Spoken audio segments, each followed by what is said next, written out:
الحمد لله وكفى وسلام على عباده الذين اصطفى وصل وسلم وبارك على نبينا المصطفى وعلى آله وعلى أصحابه نجوم الهدى وقادة التقى اللهم وفقنا لما تحب وترضى من القول والعمل وجنبنا الفواحش والمعاصي والخطايا والزلل اللهم آثرنا وأكثرنا وأصلح لنا شأننا كله لا إله إلا أنت أما بعد فأعوذ بالله من الشيطان الرجيم بسم الله الرحمن الرحيم إن الذين يتلون كتاب الله وأقاموا الصلاة وأنفقوا مما رزقناهم سرا وعلانية يرجون تجارة لن تبور صدق الله العظيم.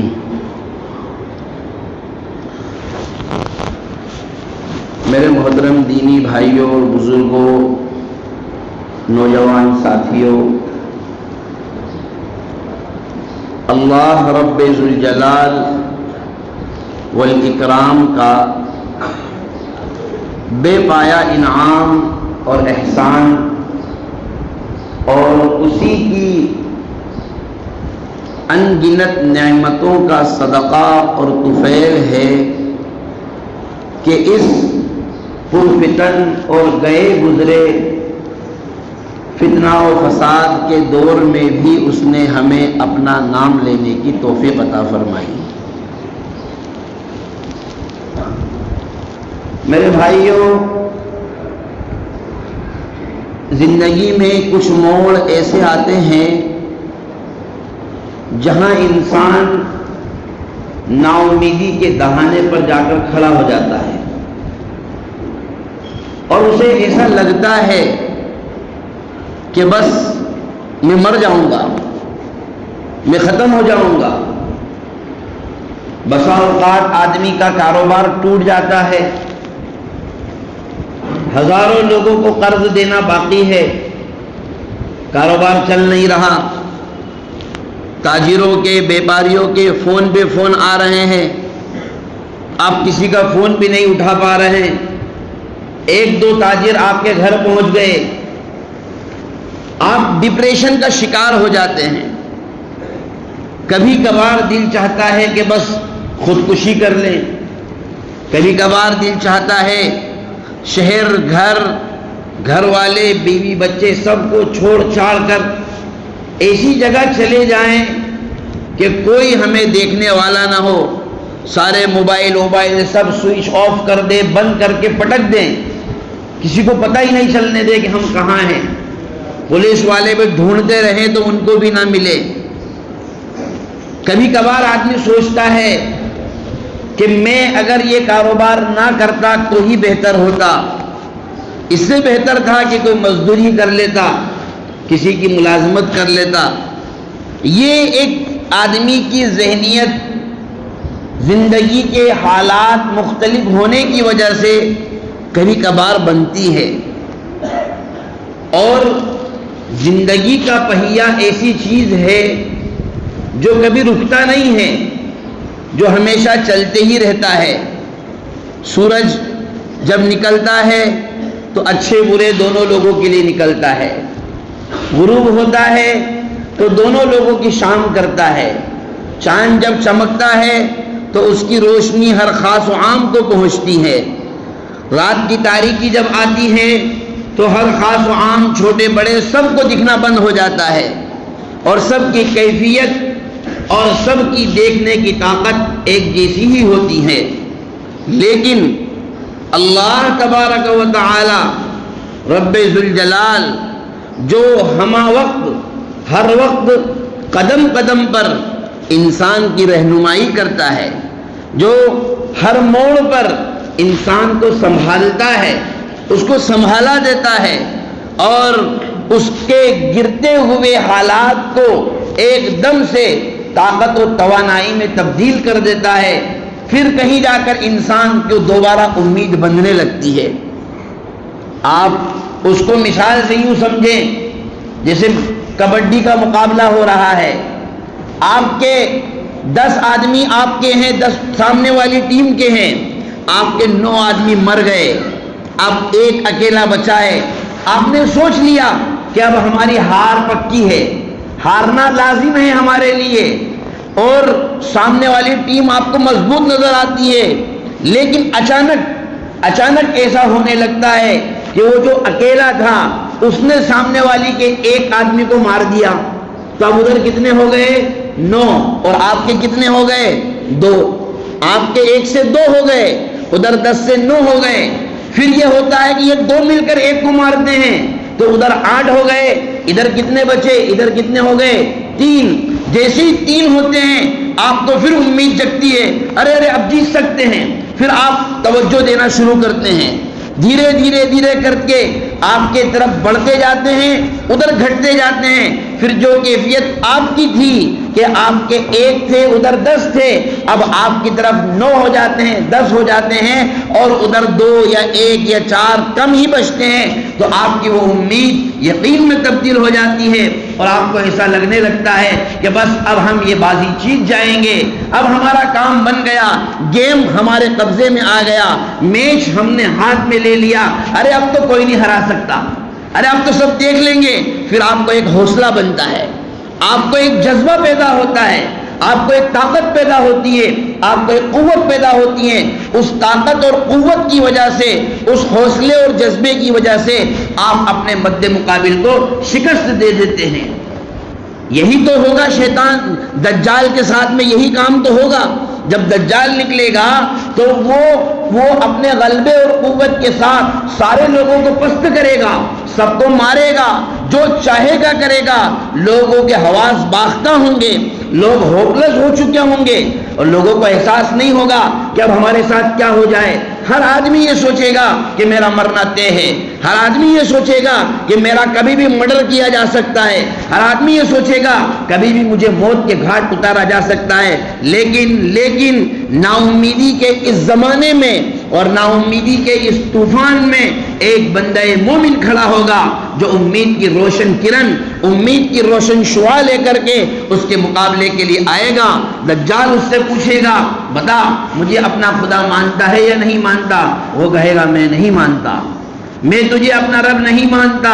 دجال، رسول اللہ صلی اللہ علیہ وسلم نے ارشاد فرمایا، دجال کے کارندے، حدیث طویل ہے، یہ مجھے صرف ایک چھوٹا سا جز بیان کرنا ہے۔ دجال کے کارندے اس بندے کو لیٹا دیں گے، اور لیٹانے کے بعد اس کی پیٹھ پر اتنا ماریں گے کہ اس کی پیٹھ کا اگلا پچھلا دونوں حصے ایک ہو جائیں گے۔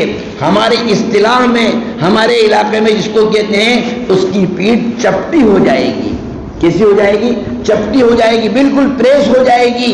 پھر اس کے بعد میں اس کے 2 ٹکڑے کیے جائیں گے، پھر 2 ٹکڑے کرنے کے بعد وہ 2 ٹکڑے ملا کر کے پھر اس بندے کو کھڑا کیا جائے گا، اور اس سے پوچھا جائے گا، دجال پھر اس سے پوچھے گا، اب تو یقین ہو گیا کہ میں مارتا ہوں، میں زندہ کرتا ہوں، میں رب ہوں، اب تو مجھے اپنا رب تصور کرتا ہے، اب تو مجھے اپنا رب مانتا ہے۔ وہ بندہ کہے گا، اب تو اور زیادہ یقین ہو گیا کہ تو ہی وہ دجال ہے جس کی ہمیں حضرت جناب رسول اللہ صلی اللہ علیہ وسلم نے خبر دی تھی۔ اب تو اور پکا یقین ہو گیا کہ تو ہی وہ جھوٹا مکار فریبی دغاباز ہے جس سے بچنے کے لیے حضرت جناب رسول اللہ صلی اللہ علیہ وسلم نے ہمیں تاکید فرمائی تھی۔ روایت میں ہے کہ اس کے یہ کلمات اتنی بڑی امید کی روشن کرن ہوگی، اتنی بڑی امید کا ایک روشن چراغ ہوگا کہ یہ سنتے ہی دجال کے ہاتھ پیر پھول جائیں گے، وہ ہوپلس ہو جائے گا۔ آدمی جب کوئی کام کر رہا ہو اور کام کرتے کرتے اس کا مائنڈ ایک دم سے ڈسٹرب ہو جائے تو وہ کام نہیں کر پاتا ہے، پھر اس کے ہاتھ پیر پھول جاتے ہیں، پھر اس کے ذہن و دماغ میں جو چیز چل رہی ہوتی ہے وہ سب کے سب ختم ہو جاتی ہیں۔ رسول اللہ صلی اللہ علیہ وسلم نے ارشاد فرمایا کہ دجال کا حال یہ ہو جائے گا کہ وہ اس بندے کے بعد میں کسی کو بھی اپنا ہاتھ نہیں لگا پائے گا۔ کیوں؟ اس لیے کہ اس کے حوصلے اور جذبے نے، اس کی ایمانی طاقت اور ایمانی قوت نے اس کو پست کر دیا۔ اگر اتنی بات آپ حضرات کے سمجھ میں اب تک آ گئی تو اب اگلی بات سنیے جو مجھے عرض کرنا ہے. ہماری زندگی کا موڑ پچھلے 11 مہینوں سے جو بھی چل رہا ہے، جیسا بھی چل رہا ہے، جن حالات میں بھی چل رہا ہے، خوشی میں چل رہا ہے، غمی میں چل رہا ہے، تنگ دستی میں چل رہا ہے، مالداری میں چل رہا ہے، فتنہ و فساد کے حالات میں چل رہا ہے، امن و امان کے حالات میں چل رہا ہے، کرفیو کے خطرات میں چل رہا ہے، دنگے اور فساد کے حالات میں چل رہا ہے، جیسا بھی چل رہا ہے، یہ زمانہ ہمارا گزر چکا ہے. لیکن اب اگلے کچھ دنوں کے بعد میں ایک نیا روشن مہینہ اور ایک نئی امید کی کرن رمضان المبارک، رمضان المقدس کی شکل میں ظاہر ہونے والی ہے، جو اللہ تبارک و تعالیٰ کی طرف سے تمام مومنین بندوں کے لیے، تمام مومن مردوں اور عورتوں کے لیے رحمتوں کا ایک سیلاب لے کر کے آنے والا ہے، رحمتوں کی ایک بڑی سوغات لے کر کے آنے والا ہے، جس میں اللہ تبارک و تعالیٰ کی طرف سے اپنے بندوں پر اتنی نعمتوں کا اظہار کیا جائے گا، اتنی نعمتوں کا نزول کیا جائے گا کہ بندے اگر چاہیں تو اپنی آج تک کی اگلی پچھلی جیسی بھی گزری ہے وہ ساری فائلیں کلیئر کر سکتے ہیں. حکومتوں کا ایک نظام ہوتا ہے، جیسے بجلی وبھاگ والے ہیں، جو لوگ بجلی وبھاگ میں کام کرتے ہیں وہ جانتے ہیں آپ کا بل پچھلے 25 سالوں سے باقی ہے، آپ بل بھرنے کا نام نہیں لے رہے ہیں، ہر مہینے بل آتا ہے. اب تو خیر لائٹ کٹنے وٹنے کا سلسلہ بھی شروع ہو گیا ہے، اب تو کاٹ کر کے چلے جاتے ہیں، لیکن جن لوگوں کے باقی ہیں وہ تو ابھی بھی قرض ہے. تو حکومتیں ایسے اسکیمیں نکالتی ہیں کہ جن لوگوں کا بل باقی ہے 20% بھر دو، آپ کی ساری فائلیں کلیئر کر دی جائے گی، سارا بقیہ بل پورا کے پورا معاف کر دیا جائے گا. آپ جاتے ہیں اپنے سارے بل لے کر کے، 1 لاکھ کا بل باقی ہے، 20,000 آپ نے بھر دیا، اب آپ گورنمنٹ کی نظر میں بھی 1 نمبر ہو گئے، حالانکہ 80,000 کا بھی باقی ہے، لیکن حکومت نے کہا کہ غریب آدمی ہے کہاں سے لے کر کے آئے گا. یہ الگ بات ہے کہ حکومت آج کل کی ایسا کہتی نہیں ہے، یہ ایک الگ بات ہے. آج کل کی حکومتیں ایسا نہیں کہتی ہیں، بلکہ وہ تو یہ چکر میں ہیں کہ جو آپ کے گھر میں ہے اس کو بھی نکال کر کے اپنے خزانے میں بھر لیں. لیکن فرض کر لو اگر کوئی اچھی حکومت ہو، وہ اس قسم کی اسکیم لے کر کے آئے تو ظاہر سی بات ہے یہ کوئی مہنگا سودا نہیں ہے، آپ کی فائل کلیئر ہو جائے گی. اللہ تبارک و تعالی رمضان المبارک کا مقدس مہینہ ہر سال اپنے بندوں کو عطا فرماتا ہے، اور اس کا مقصود یہی ہوتا ہے جس کو قرآن کریم نے بیان کیا، لعلکم تتقون، کہ تم نے 11 مہینے تک جو بھی تم نے کرنا تھا تم نے کیا، 1 مہینہ سروسنگ کے لیے ہم کو دے دو، اپنی گاڑی کو 1 مہینے ہمارے گیریج میں لا کر کے کھڑا کر دو، اپنی زندگی کو اس 1 مہینے میں جیسا ہم بتا رہے ہیں، جو ہم تم کو سمجھا رہے ہیں، ایسے شروعات کرو، جیسے شروعات کا ہم حکم دیں ایسی شروعات کرو، جیسے اختتام کا ہم حکم دیں ایسا اختتام کرو. اور ایسا نہیں ہے، یہ مہینہ ایسا ہے جس کا ابتدائی پروگرام بھی ہوتا ہے اور اختتامی پروگرام بھی ہوتا ہے. چاند دکھتے ہی فرمایا کہ بس اب جو بھی نماز آئے گی، بھئی چاند کب نظر آتا ہے؟ 29 شعبان کو نظر آتا ہے، یا 30 شعبان مکمل ہونے کے بعد میں فرمایا اب بس اگلی جو نماز آئے گی وہیں سے تم اپنی عبادتوں کو بڑھانا شروع کر دو. وہ کیسے بڑھائیں گے؟ کہا اب عشاء کی نماز کے بعد میں 20 رکعت تراویح کی بڑھا دی گئی. ان 20 رکعتوں میں حافظ صاحب کو حکم دے دیا گیا آپ روزانہ 1.25 پارہ 1.5 پارہ جہاں کا جو بھی نظام ہو، جو بھی معمول ہو اس کے مطابق کہا، اور لوگوں کو حکم دیا گیا آپ پیچھے کھڑے ہوں گے، حافظ صاحب زور زور سے اس کو پڑھیں گے، زور زور سے اس کو تلاوت کریں گے، وہ نورانی الفاظ آپ کے کانوں میں گونجیں گے، آپ تصورات میں، تخیلات میں، آپ جنت اور جہنم کے نظاروں میں، اللہ کی رحمت کے نظاروں میں آپ گھومیں گے. ہمیں پتہ نہیں ہوتا ہے، عام آدمی کو پتہ نہیں ہوتا ہے کہ حافظ صاحب جو پڑھ رہے ہیں اس میں جنت کا تذکرہ کیا گیا، جہنم کا تذکرہ کیا گیا، پتہ نہیں ہوتا ہے. لیکن اس کی ایک کشش، اس کے الفاظ کی ایک تعبیر، قرآن کریم کا ایک اعجاز جب حافظ اچھی آواز میں قرآن پڑھتا ہے خود بخود دل اس کی طرف کھینچا چلا آتا ہے. یہی تو وجہ ہے اللہ تبارک و تعالی نے خود قرآن کریم کا تعارف ان الفاظ میں فرمایا ذالک الکتاب لا ریب فیہ، یہ وہ کتاب ہے جس کے متعلق ذرہ برابر بھی شک نہیں ہے. دنیا میں آپ مجھے بتلا دیجئے کون سی ایسی لینگویج ہے جو آج سے 1400 سال پہلے بھی ایسی ہی تھی اور آج بھی ایسی ہی ہے. آپ انگریزی کی بات کریں گے، ہندی کی بات کریں گے، سنسکرت کی بات کریں گے، اردو کی بات کریں گے، جاپان کی بات کریں گے، چائنا کی بات کریں گے، رشیا کی بات کریں گے، فرانس کی بات کریں گے. دکھائیے کون سی ایسی زبان اور کون سی ایسی لینگویج ہے جو آج سے 1400 سال پہلے بھی ایسی ہی تھی اور آج بھی ایسی ہی ہے، سوائے قرآن مقدس کی لینگویج کے، قرآن مقدس کی زبان سے. اللہ تبارک و تعالیٰ نے اسی لیے تو کہا کیونکہ آج سے 1400 سال پہلے بھی حافظ صاحب جب کھڑے ہوتے تھے، امام صاحب جب مصلی پر کھڑے ہوتے تھے تو وہ الحمدللہ رب العالمین ہی پڑھا کرتے تھے. آج 1400 سال بعد بھی یعنی رسول اللہ صلی اللہ علیہ وسلم مصلی پر کھڑے ہو کر الحمدللہ رب العالمین پڑھا کرتے تھے تو پٹھان واڑی کے امام صاحب بھی کھڑے ہو کر الحمدللہ رب العالمین ہی اس کو پڑھ رہے ہیں. ذرہ برابر بھی اس وقت میں نہ کمی کی گئی تھی نہ آج کسی کی مجال ہے کہ اس میں کمی کر دے. اسی لیے تو قرآن نے فرمایا یہ کوئی معمولی کتاب نہیں ہے، یہ وہ کتاب ہے. یہ ایسا جملہ ہے، میں آپ کو اپنی اصطلاح میں سمجھاؤں جس کو قرآن کریم نے تعارف کروایا. عربی گرامر سے شاید آپ نہ سمجھ پائیں لیکن ہم اپنی زبان میں اگر سمجھائیں گے تو انشاءاللہ آپ سمجھ جائیں گے. جب کوئی آدمی اپنے آپ کو بڑا ہونا ثابت بیان کرتا ہے، جب کسی آدمی سے پوچھا جائے حضرت آپ کون ہیں، آپ کہاں رہتے ہیں، کہاں سے تشریف لائے، تو آدمی کیا کہتا ہے ہم کو نہیں جانتے ہو. ارے ہم وہ ہیں، پٹھان واڑی کا کوئی مکان ایسا نہیں ہے جس پر ہمارے احسان نہ ہو. ہم وہ ہیں جس نے کھرگون کے لوگوں کی اتنی مدد کی تھی لاک ڈاؤن میں کہ زندگی بھر اگر ہماری خدمت کی جائے تو شاید کھرگون کے لوگ 10% بھی اس کا حق ادا نہیں کر سکتے. ہم وہ ہیں جو ہمیشہ ہر مصیبت میں لوگوں کے لیے تعاون کرتے ہوئے تم کو نظر آئیں گے. یہی تو آدمی کہتا ہے نا ہم وہ ہیں جس نے ایسا کر دیا، ہم وہ ہیں، جبکہ وہ یہاں کھڑا ہوا ہے. وہ آدمی جو تعارف کرا رہا ہے وہ آپ کے سامنے کھڑا ہے لیکن اس کے باوجود بھی کیا کہہ رہا ہے ہم وہ ہیں.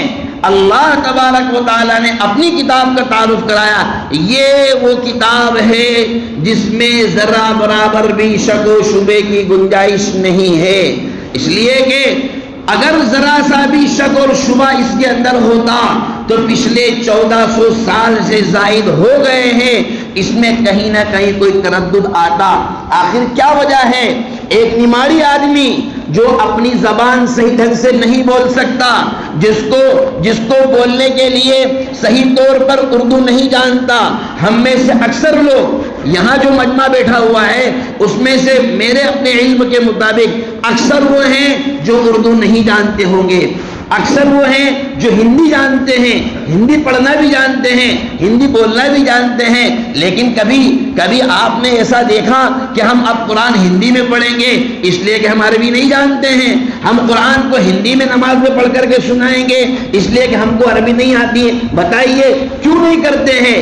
بنگال کا رہنے والا، بہار کا رہنے والا، آسام کا رہنے والا، چائنا کا رہنے والا، جاپان کا رہنے والا جو عربی نہیں بول سکتا، نہیں سمجھ سکتا، اس کی زبان ایسی ہے کہ جس کو آپ بھی نہیں سمجھ سکتے، لیکن جب وہ مصلی پر کھڑا ہوگا یا اپنی نماز پڑھنے کے لیے کھڑا ہوگا تو وہ قرآن کی وہی الفاظ ادا کرے گا جو حضرت جناب محمد رسول اللہ صلی اللہ علیہ وسلم نے عطا فرمائے، جو اللہ تبارک و تعالی نے اس کو عطا فرمائے. کیوں؟ یہ اعجاز ہے قرآن کریم کا، یہ معجزہ ہے قرآن کریم کا. آپ مختلف ہیں اپنے رنگ کے اعتبار سے، صورت کے اعتبار سے، سیرت کے اعتبار سے، لغات کے اعتبار سے، محلوں کے اعتبار سے، شہر گاؤں قریوں کے اعتبار سے، ملک کے اعتبار سے آپ سب الگ الگ ہیں لیکن اللہ تبارک و تعالیٰ کے سامنے سب کے سب ایک ہی ہیں. اسی لیے سارے لوگوں کو رسول اللہ صلی اللہ علیہ وسلم صرف عربی لوگوں کے نبی نہیں تھے. آپ صرف مکہ والوں کے نبی نہیں تھے. آپ صرف مدینہ والوں کے نبی نہیں تھے. آپ کا قرآن صرف مکہ اور مدینہ والوں کے لیے نازل نہیں ہوا بلکہ پوری کائنات کے لیے اس کو نازل کیا گیا. اسی لیے اللہ تبارک و تعالیٰ نے اللہ تبارک و تعالیٰ نے ایسی تاثیر اس کے اندر پیدا کر دی. کمال کی بات یہ ہے ہمارا بچہ جو مکتب میں پڑھنے کے لیے جاتا ہے جس کی عمر 7 سال 8 سال ہوتی ہے وہ بچہ کانوینٹ میں بھی جا رہا ہے, انگلش میڈیم میں بھی جا رہا ہے, ہندی میڈیم میں بھی جا رہا ہے, انارام بھی پڑھ رہا ہے اور ABCD بھی پڑھ رہا ہے اور الف با بھی پڑھ رہا ہے. 3 کام ایک ساتھ کر رہا ہے. اس کا نورانی قاعدہ ختم ہو گیا, اس کی انارام کی جو بال پوتھی ہے وہ بھی ختم ہو گئی, ABCD کی جو کتاب ہے وہ بھی ختم ہو گئی. اس نے پہلی پڑھ لی, دوسری پڑھ لی. اب اس بچے کو پہلی اور دوسری پڑھنے کے بعد میں آپ انگریزی کی 8ویں کی کتاب انگلش ریڈر لا کر کے اس کے سامنے رکھ دو, مجھے بتائیے وہ پڑھ پائے گا؟ اسے کہو بیٹا یہ کتاب پڑھ کر سناؤ, وہ نہیں پڑھ پائے گا. ہندی کی کوئی بڑی کتاب اس کے سامنے لا کر رکھ دو, ارے نہیں فضائل اعمالی آپ ہندی والی اس کے سامنے رکھ دو, جب انارام جانتا ہے وہ لیکن وہ نہیں پڑھ پائے گا. لیکن وہی بچہ جس نے نورانی قاعدہ پڑھا ہے, قاعدہ بغدادی پڑھا ہے, جس نے مکتب میں رہ کر کے اپنا نورانی قاعدہ مکمل کیا, آپ اس کے سامنے قرآن لا کر رکھیے آپ اس کو سامنے قرآن لا کر, وہ پڑھے گا. جبکہ قرآن مقدس سے بڑی کوئی کتاب نہیں ہے, اس بچے نے ابھی سب سے چھوٹی کتاب پڑھی ہے. اللہ تبارک و تعالیٰ نے اس کے پڑھنے کی برکت سے اس کو وہ طاقت عطا فرمائی, قرآن کریم کے اعجاز کے طور پر اس کو وہ قوت عطا فرمائی کہ وہ قرآن پڑھنے پر قادر ہو گیا. اچھا یہی بچہ آپ فضائل اعمال لا کر رکھ دو, وہ نہیں پڑھ پائے گا. عربی کی دوسری کتاب رکھ دو, عربی زبان کی دوسری کتاب آپ اس کے سامنے لا کر رکھ دو, وہ نہیں پڑھ پائے گا. لیکن اسی بچے کے سامنے آپ قرآن لا کر رکھ دو, وہ بالکل پڑھے گا. یہ اعجاز ہے قرآن کریم کا جو اللہ تبارک و تعالیٰ نے اس امت کو خصوصیت کے ساتھ عطا فرمایا. حضرت جناب محمد رسول اللہ صلی اللہ علیہ وسلم پر اس کو نازل کر کے اس امت کے لیے ہدایت کا ذریعہ بنایا گیا. اس امت کے لیے ایک ایسی مشعل راہ طے کی گئی کہ اگر تم اس کو مضبوطی سے تھام کر رکھو گے کبھی بھی گمراہی کی طرف نہیں جا سکتے, کبھی بھی تم گمراہ نہیں ہو سکتے. شیطان نے کیا کہا تھا؟ اللہ تبارک و تعالیٰ کے سامنے شیطان نے چیلنج کیا, لَآتِيَنَّهُمْ مِنْ بَيْنِ أَيْدِيهِمْ وَمِنْ خَلْفِهِمْ وَعَنْ أَيْمَانِهِمْ وَعَنْ شَمَائِلِهِمْ. میں تیرے بندوں کے پاس آؤں گا, ان کو بہکاؤں گا. اور کیسے بہکاؤں گا؟ دائیں سے بھی آؤں گا, بائیں سے بھی آؤں گا, اوپر سے بھی آؤں گا, نیچے سے بھی آؤں گا. لیکن اللہ تبارک و تعالیٰ نے بھی اس کو ایک چیلنج کیا ہے کہ وَإِنَّهُ لَكِتَابٌ عَزِيزٌ لَا يَأْتِيهِ الْبَاطِلُ مِنْ بَيْنِ يَدَيْهِ وَلَا مِنْ خَلْفِهِ تَنزِيلٌ مِنْ حَكِيمٍ حَمِيدٍ. کہ باطل اس کے مقابلے پر کبھی نہیں آ سکتا جب امت اس کے اوپر مضبوطی سے تھام کر کے اپنے آپ کو جمع کر رکھے گی تو باطل نہ دائیں سے آ سکتا ہے, نہ بائیں سے آ سکتا ہے, نہ آگے سے آ سکتا ہے, نہ پیچھے سے آ سکتا ہے.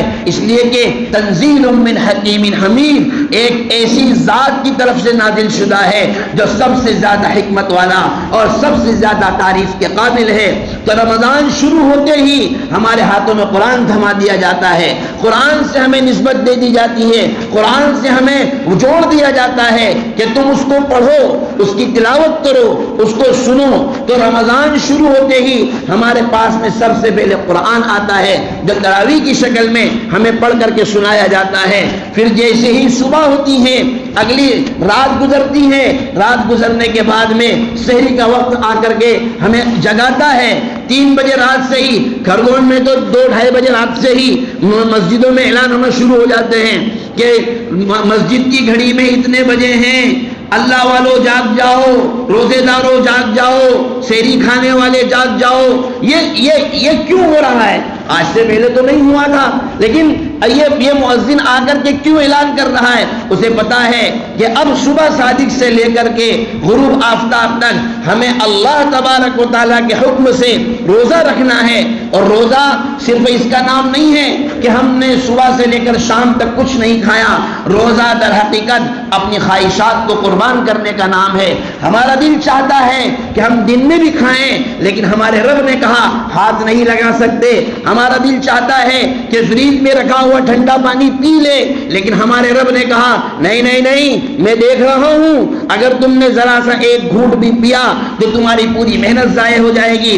تنہائی میں آدمی ہوتا ہے جہاں اس کو کوئی نہیں دیکھ رہا ہے، اکیلا ہے، ایک کمرے میں دروازہ بھی بند ہے. لیکن مجھے بتائیے کیا روزے دار کی ہمت ہوتی ہے کہ وہ ٹھنڈا پانی نکال کر کے پی لے؟ گوشت مانڈے رکھے ہوئے ہیں، کیا روزے دار کی ہمت ہوتی ہے کہ ایک آدھ مانڈا کھا لے؟ کیوں نہیں کھاتا ہے وہ؟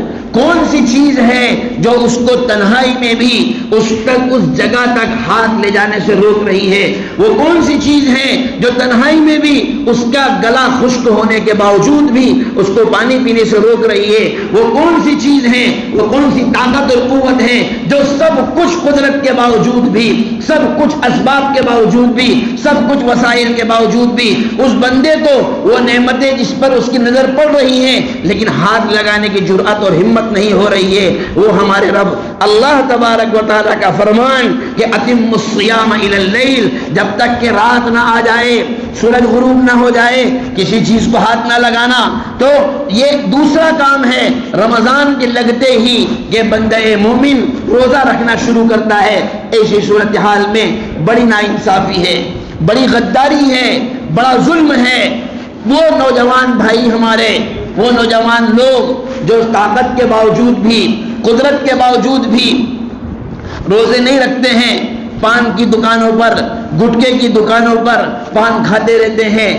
ایسا نہیں ہے کہ اکیلے میں کھا سکتے ہیں. اللہ نے جن کو طاقت دی ہے، اللہ نے جن کو قوت دی ہے، اللہ نے جن کو حیثیت دی ہے، جو کوئی عذر کا شکار نہیں ہے، نہ تو ان کو شوگر ہے، نہ بلڈ پریشر ہے، نہ ہارٹ اٹیک کے مریض ہیں، نہ اور کوئی دوسرے مرض کا شکار ہے جس میں ڈاکٹروں نے یہ کہا ہے کہ آپ روزہ رکھیں گے تو بیمار پڑ جائیں گے. ایسا کوئی عذر نہیں ہے. لیکن میرے بھائیوں، ہمارے نوجوانوں کی ایک بہت بڑی تعداد اس کے باوجود بھی روزہ نہیں رکھتی ہے.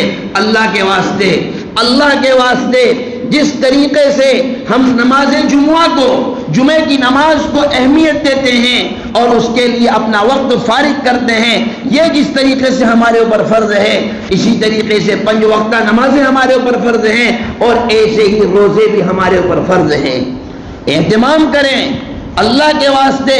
دیکھو اللہ تبارک و تعالیٰ کی جب نافرمانی اجتماعی طور پر کی جاتی ہے تو پھر اللہ تبارک و تعالیٰ کی طرف سے آنے والے عذاب کا تسلط اور اللہ کی طرف سے آنے والی پکڑ کا تسلط بھی اجتماعی طور پر ایسے ہوتا ہے کہ ہمیں پتہ بھی نہیں چلتا. اس لیے میرے بھائیوں ارادہ کرو، انشاءاللہ سارے نوجوان جو بھی بالغ ہیں جن پر روزے فرض ہیں، انشاءاللہ ایک بھی نوجوان روزہ نہیں چھوڑے گا. میں دیکھ رہا ہوں یہاں پر نوجوانوں کا بہت بڑا مجمع ہے. اللہ کی قسم، اتنے اچھے نوجوان، اتنے خوبصورت نوجوان جب یہ اپنی زندگیوں کو اللہ کے نام پر قربان کرنے کے لیے اور اس کے احکام پر عمل کرنے کے لیے عمل پیرا ہو جائیں گے، تیار ہو جائیں گے، نہیں طاقت ہے دنیا کی کسی قوت میں، نہیں طاقت ہے دنیا کی کسی باطل طاقت میں، اور نہیں مجال ہے کسی بھی ظالم اور جابر کی کہ وہ ہمارے اوپر تسلط قائم کر سکے، ہمارے اوپر ظلم و جبر قائم کر سکے. اللہ تبارک و تعالیٰ کے احکام کی رسی ہم مضبوطی سے تھامیں گے، اللہ تبارک و تعالیٰ ہر حال میں ہماری مدد فرمائے گا. اس لیے نیت کریں ایک بھی نوجوان انشاءاللہ روزہ نہیں چھوڑے گا انشاءاللہ. تو دوسرا کام یہ کرنا ہے روزوں کا اہتمام. اور تیسرا کام میرے بھائیوں، قرآن کریم کی تلاوت کا اہتمام کریں. ہر گھر میں قرآن کریم کی تلاوت کی جائے، قرآن کریم کو پڑھا جائے. اللہ تبارک و تعالیٰ نے جس قوم کو قرآن جیسی مقدس کتاب عطا فرمائی، یہ جتنے بھی ہیں نا، جتنے بھی گھروں میں جادو، شیطان، خبیث، کالا جادو، چائنا کا جادو، بنگال کا جادو، وہ اوگڑ کا جادو، وہ فلاں کھاٹی کا جادو، فلاں مشان کا جادو، اور وہ ساس بہو کے جھگڑے، باپ بیٹوں کے جھگڑے، یہ جتنی بھی گھروں کی جو بھی کہانیاں ہیں، یہ صرف اور صرف اس وجہ سے ہے کہ اللہ نے ہمیں قرآن دیا تھا کہ ہم اس کو پڑھ کر کے اپنے دل کو منور کر دے، لیکن ہم نے اس کا حال یہ کر رکھا ہے۔ آپ جا کر دیکھیے، جتنے لوگ یہاں بیٹھے ہوئے ہیں، ابھی جا کر کے دیکھیں، اپنے گھر میں جا کر کے چیک کریں قرآن کی ہم نے حالت کیا کر رکھی ہے۔ کسی کے یہاں اتنا ڈسٹ جمع ہوا ہے، کسی کے یہاں جزدان کا کلر بدل چکا ہے، کیوں؟ اس لیے کہ کھلائی نہیں ہے۔ کیا فرمایا اللہ تبارک و تعالی نے کہ وَقُلْ لِعِبَادِي يَقُولُوا الَّتِي هِيَ أَحْسَنُ إِنَّ الشَّيْطَانَ يَنزَغُ بَيْنَهُمْ إِنَّ الشَّيْطَانَ كَانَ لِلْإِنسَانِ عَدُوًّا مُبِينًا، شیطان نے تمہارے درمیان میں پھوٹ ڈال دی ہے، کیونکہ تم نے قرآن کریم کی تلاوت چھوڑ دی، تمہارے گھر میں شیطان آ کر کے بس گیا ہے۔ کیونکہ جس گھر میں قرآن کریم کی تلاوت کی جاتی ہے، اللہ کے رحمتوں کا نزول ہوتا ہے، اور جہاں رحمتوں کا نزول ہوتا ہے، برکتوں کا نزول ہوتا ہے، تو وہاں شیطان دم دبا کر بھاگ جاتا ہے، شیطان کی پھر طاقت نہیں ہوتی ہے۔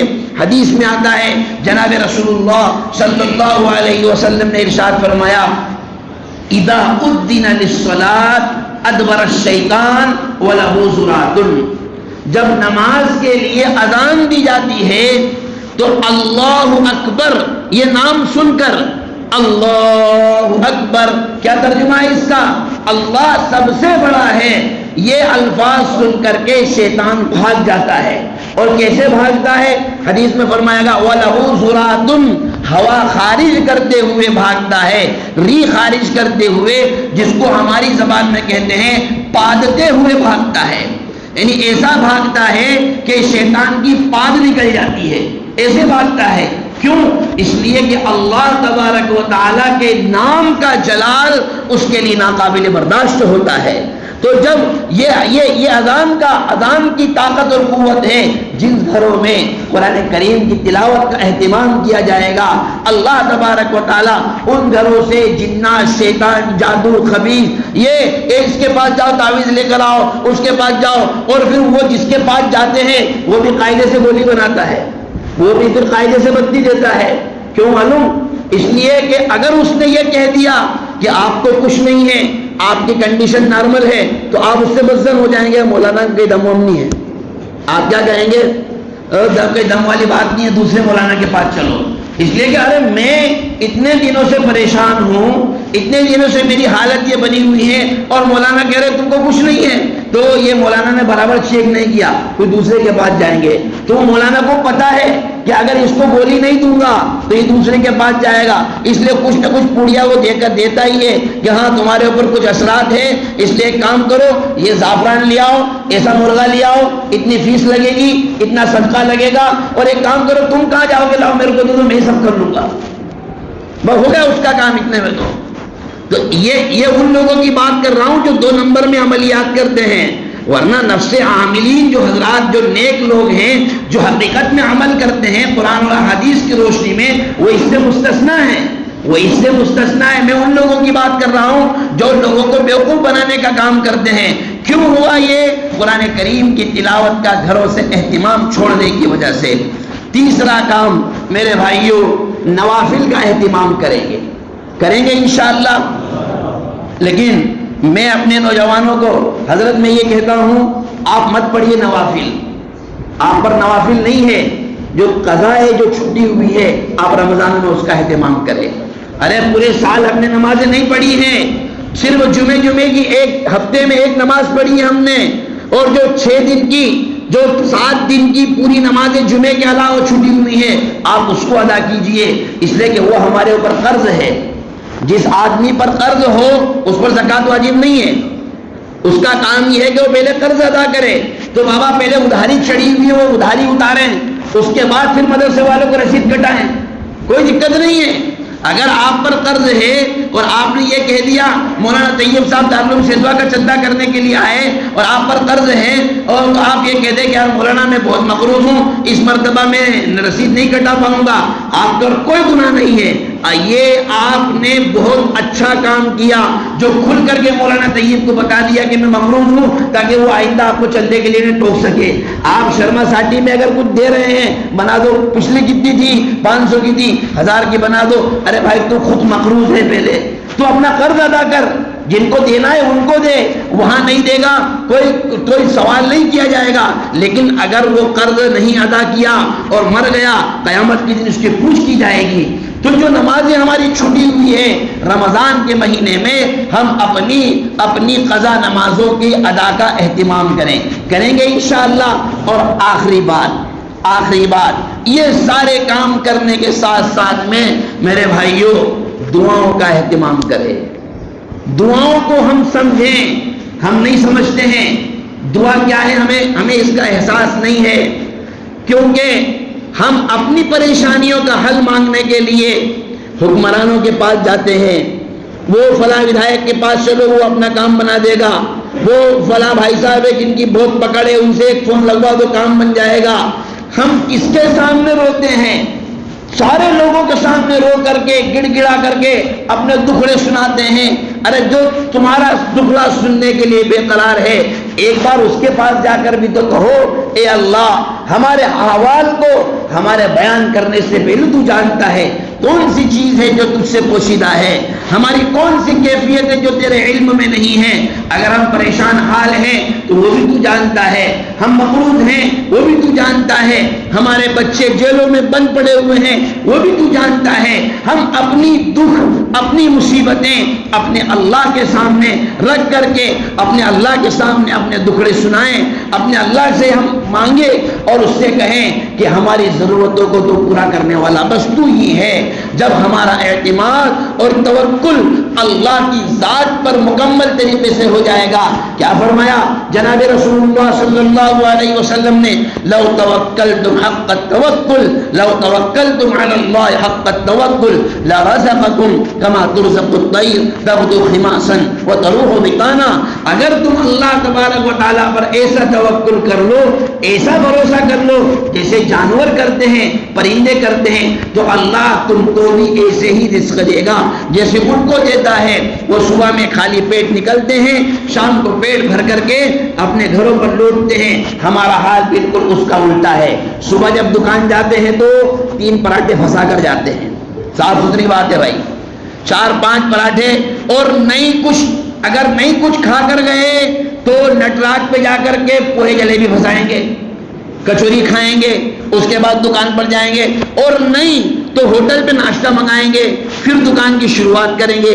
اور دن بھر کمایا، ہزاروں روپے گلے میں آئے اور ہزاروں روپے جیب میں رکھے ہوئے ہیں، لیکن گھر جاتے ہی بھوک لگے گی۔ گھر جاتے ہی کیا چاہیے؟ کھانا چاہیے، جبکہ آیا تھا کمانے کے لیے، آیا تھا رزق مانگنے کے لیے۔ جب آیا تھا تب بھی بھوکا تھا، اب کما کر جا رہا ہے تب بھی بھوکا ہے، اور ساتھ میں لے کر جا رہا ہے۔ معلوم یہ ہوا کہ یہ اسباب، اگرچہ اسباب کو ایک دخل ہے لیکن یہ سب کچھ نہیں ہے، اصل اللہ تبارک و تعالیٰ کی طاقت، اس کی حکمت اور اس کی قدرت جو وہ اپنے بندوں کو عطا فرماتا ہے، وہ چیز اصل ہے۔ یہی وجہ ہے پرندے صبح سے نکلتے ہیں خالی پیٹ، ان کا کوئی اسٹاک روم نہیں ہوتا ہے، ان کے یہاں کوئی سسٹم نہیں ہوتا ہے کہ لے کر کے جانا ہے، ٹفن سسٹم میں ان کا نہیں ہوتا ہے کہ ٹفن لے کر کے جا رہے ہوں، اور نہ ان کے پاس کوئی پاکٹ منی ہوتی ہے، نہیں، جائیں گے اللہ تبارک و تعالیٰ پر اعتماد کرتے ہوئے جائیں گے، اور شام کو جب جائیں گے واپس لوٹیں گے تو بالکل پیٹ بھرے ہوئے ہوں گے۔ اور ان کے پیٹ بھرے ہونے کی سب سے بڑی علامت، کوئی درخت جس پر پرندے بستے ہوں اپنی گاڑی کھڑی کر دینا، صبح تک پتہ چل جائے گا کیا کیا انہوں نے کھایا ہے، کیونکہ وہ اپنے فضلات سے اور وہ اپنے جتنے بھی ان کے اندر سے نکلنے والا جو مغز ہے وہ سب سے تمہاری پوری گاڑی خراب کر دیں گے۔ کیوں کر رہے ہیں؟ اس لیے کہ دن بھر انہوں نے کھانے کا کام کیا ہے، اب یہ رات بھر کیا کریں گے؟ اس کو نکالنے کا کام کریں گے، اس لیے کہ اگلے دن ان کو پھر کھانے کے لیے دوسری ڈیوٹی پر جانا ہے۔ پھر جانا ہے ان کو.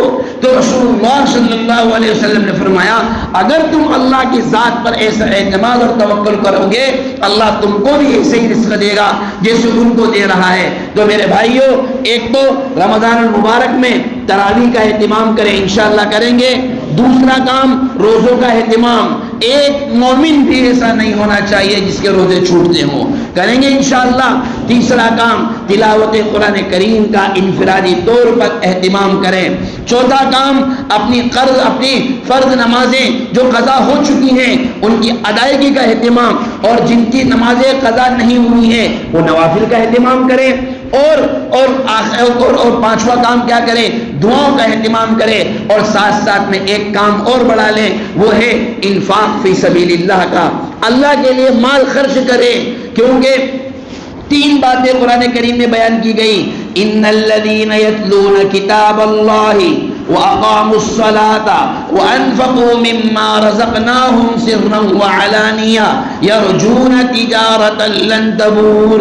جو لوگ اللہ کی کتاب کی تلاوت کرتے ہیں، نمازوں کا اہتمام کرتے ہیں، اور اپنے مال کو جو اللہ نے ان کو عطا کیا ہے کھلم کھلا خرچ کرنے کی جگہ کھلم کھلا خرچ کرتے ہیں، چپکے سے خرچ کرنے کی جگہ چپکے سے خرچ کرتے ہیں.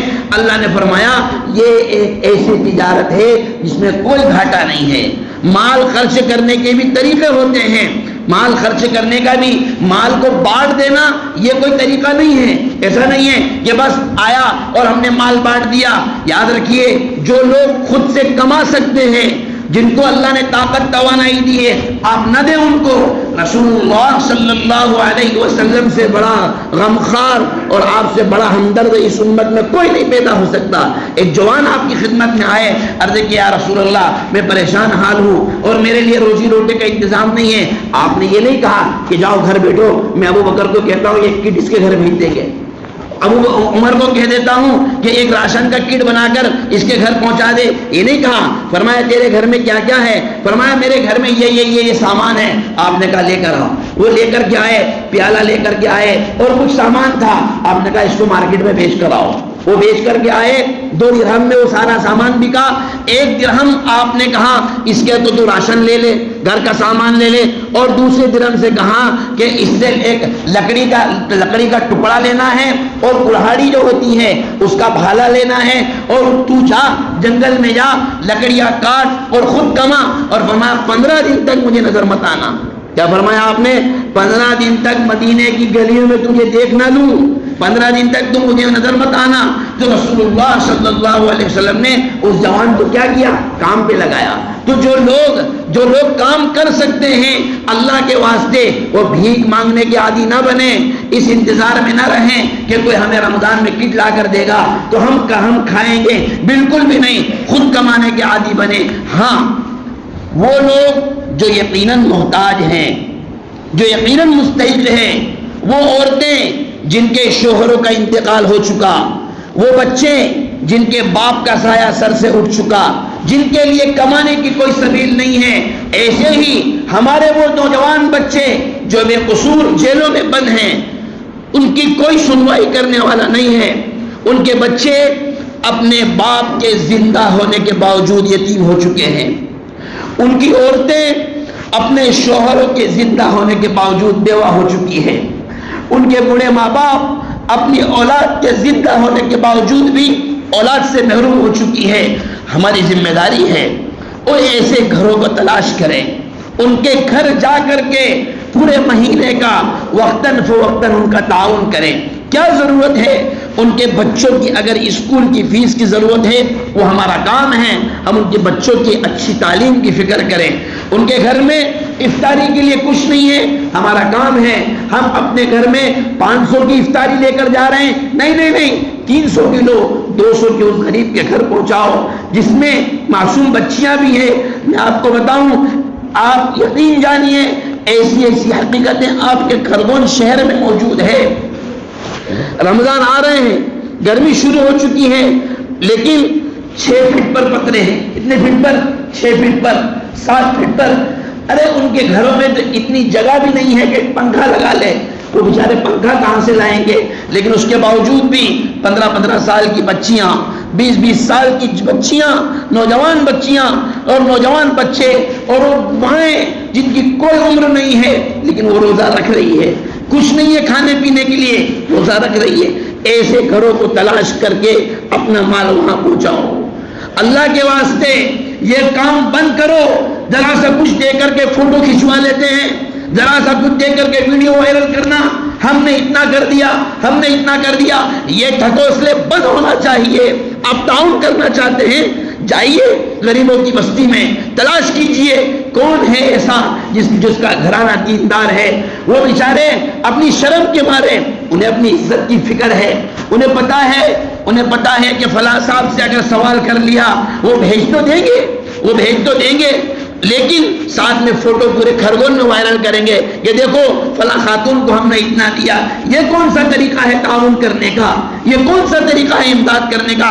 بند کیجئے اس کو، اور ایسے طریق سے آپ کو جنت کی تلاش ہے، اللہ کی رضا کی تلاش ہے، آپ اللہ کے لیے دینا چاہتے ہیں تو یہ کام آپ کو معلوم ہونا چاہیے، آپ کے رب کو معلوم ہونا چاہیے، اللہ کو معلوم ہونا چاہیے۔ بس بات ختم ہو گئی، ہمارا کام ہو گیا۔